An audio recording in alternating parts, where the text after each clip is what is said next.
జై శ్రీరామ్. 2022 నుంచి 2026 జూన్ వరకు మొత్తం 21 ప్రెడిక్షన్స్ అనేవి ప్రూవ్ అయ్యాయి. అవన్నీ కింద డిస్క్రిప్షన్లో ఇవ్వడం జరుగుతోంది. ఏ యూట్యూబ్ ఛానల్లోనూ ఇన్ని ప్రెడిక్షన్స్ అనేవి ప్రూవ్ అయినవి ఏ ఛానల్ లేదు.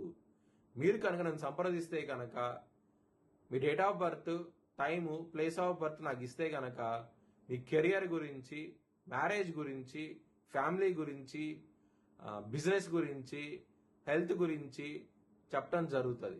కనుక నన్ను సంప్రదించండి. జై శ్రీరామ్.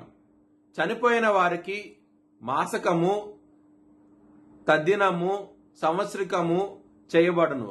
మీరు హెచ్ఎల్ఎన్ జ్యోతిష్యాలను సంప్రదిస్తే కనుక మీకు వివరాలు ఇవ్వటం జరుగుతుంది. మీకు లైవ్ వీడియో కాల్లో ఇవన్నీ చూపించడం జరుగుతుంది. ఇది కృష్ణానది తీరంలో జరుగుతుంది. ఇది ధనుసు రాశికి అధిపతి గురువు. ధనుసు రాశిలో మూలా 4 పాదాలు, పూర్వాషాఢ 4 పాదాలు, ఉత్తరాషాఢ 1వ పాదం ఉంటది. ఈ నక్షత్రం వాళ్ళందరికీ నేనేం చెప్పే వార ఫలితాలు వర్తిస్తాయి.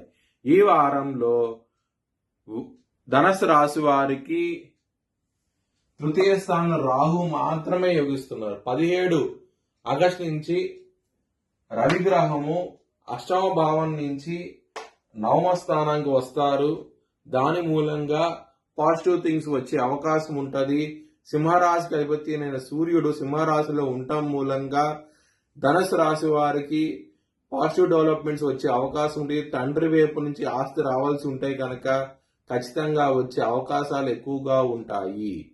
ఒకవేళ మీ జన్మ జాతకంలో కనుక దశలు, అంతర్దశలు యోగించకుండా ఉంటే కనుక ఇది వర్తించదు. ధనుసు రాశి వారికి సోమవారం, మంగళవారం రోజున ముఖ్యమైన పనులు స్టార్ట్ చేస్తే కనుక ఖచ్చితంగా విజయం సాధిస్తారు. గురువారం రోజున మాత్రం ముఖ్యమైన పనులు స్టార్ట్ చేయకండి, ఇబ్బంది పడే అవకాశం అయితే ఉంటుంది. కృష్ణ టెంపుల్కి వెళ్ళండి, మంచి ఫలితాలు ఉంటాయి. కృష్ణుని ఆరాధించండి, చాలా మంచి ఫలితాలు చూస్తారు. శనగలు దానం చేయండి, బ్రాహ్మణుడికి మంచి ఫలితాలు చూస్తారు. కుటుంబాధిపతి అయిన శని 4వ భావంలో ఉండటం మూలంగా శుక్రుడి యొక్క నీచ దృష్టి శని మీద పడుతోంది. అలాగే శని యొక్క దృష్టి నీచంలో ఉన్న శుక్రుడి మీద పడుతోంది, అంటే దశమ స్థానం మీద పడుతోంది. ఇక్కడ కుటుంబ పరంగా సమస్యలు అయితే ఉంటాయి. ఆడవాళ్ళతో చాలా జాగ్రత్తగా అయితే ఉండండి, ఇబ్బంది పడే అవకాశం అయితే ఉంటుంది. ధనపరంగా సమస్యలు అయితే ఉంటాయి. లాభాధిపతి దశమ స్థానం నీచంలో ఉన్నారు, ఇబ్బంది ఖచ్చితంగా ఉంటుంది. లవర్స్ కి మాత్రం చాలా బాగుంటది, మంచి ఫలితాలు ఉండే అవకాశం అయితే ఉంటది.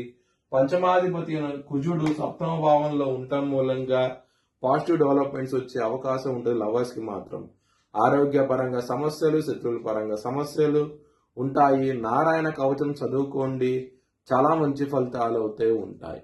4వ స్థానంలో శని ఉన్నారు, అర్ధాశ్రమ శని నడుస్తోంది. ప్రాపర్టీస్ విషయాల్లో లీగల్ ఇష్యూస్ వచ్చే అవకాశం ఉంటుంది. ఎవరికైతే జాతకంలో దశలు, అంతర్దశలు బాగోలేదో వాళ్ళకి మాత్రమే ఇది వర్తిస్తుంది.